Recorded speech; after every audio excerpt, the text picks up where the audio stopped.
அரசர்களில் சிறந்தவன், நீதியில் முதன்மையானவன், உஜ்ஜயினியின் புகழ்பெற்ற மன்னன் விக்ரமாதித்தன்.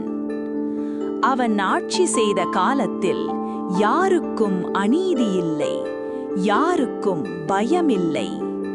ஆனால் ஒரு நாள் அவனுடைய மன்றத்தில் நடந்த ஒரு சம்பவம் அவனையே சோதித்தது.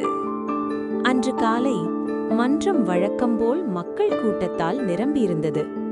அப்போது ஒரு மனிதன் அலறிக்கொண்டு உள்ளே ஓடி வந்தான். மன்னா, என்னை காப்பாற்றுங்கள்! அவன் தரையில் விழுந்தான்.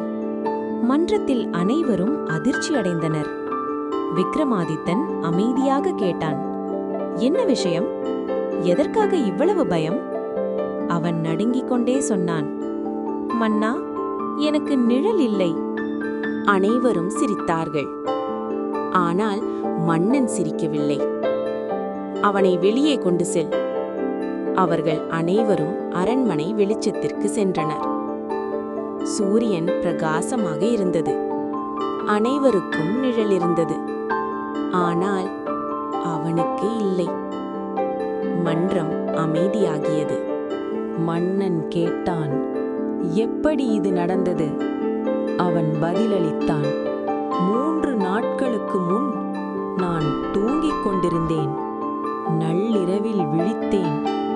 என் நிழல் என்னுடன் பேசத் தொடங்கியது. மன்றத்தில் சிலர் நடுங்கினர். அது சொன்னது, நீ செய்த பாவத்திற்கான தண்டனை இதுதான். விக்ரமாதித்தன் அமைதியாக யோசித்தான். இன்று இரவு அவன் அரண்மனையில் தங்க வேண்டும். அனைவரும் வியந்தனர். நள்ளிரவு, காற்று வீசுகிறது, விளக்கின் ஒளி நடுங்குகிறது. அவன் தூங்கிக் கொண்டிருக்கிறான். திடீரென்று சுவரில் ஒரு நிழல் தோன்றுகிறது. ஆனால் அவன் அசையவில்லை. நிழல் மட்டும் அசைகிறது. விக்ரமாதித்தா! மன்னன் விழித்துக் கொண்டான். யார்? நான், அவனின் நிழல். இந்த மனிதன் தனது சகோதரனை துரோகம் செய்தான்.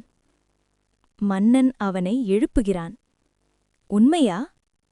அவன் அழ ஆரம்பிக்கிறான். மன்னா, நான் செல்வத்திற்காக தவறு செய்தேன். அடுத்த நாள் ஆற்றங்கரையில் அனைவரும் கூடினர்.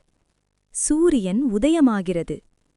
திடீரென்று அவனின் பின்னால் 2 நிழல்கள்.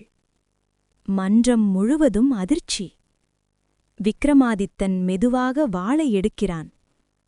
2 நிழல்கள். ஒன்று உண்மை, ஒன்று பொய். உண்மையான நிழல் எது? பொய்யானது எது? அதை கண்டுபிடிக்க அடுத்த பகுதியை தவறாமல் பாருங்கள்.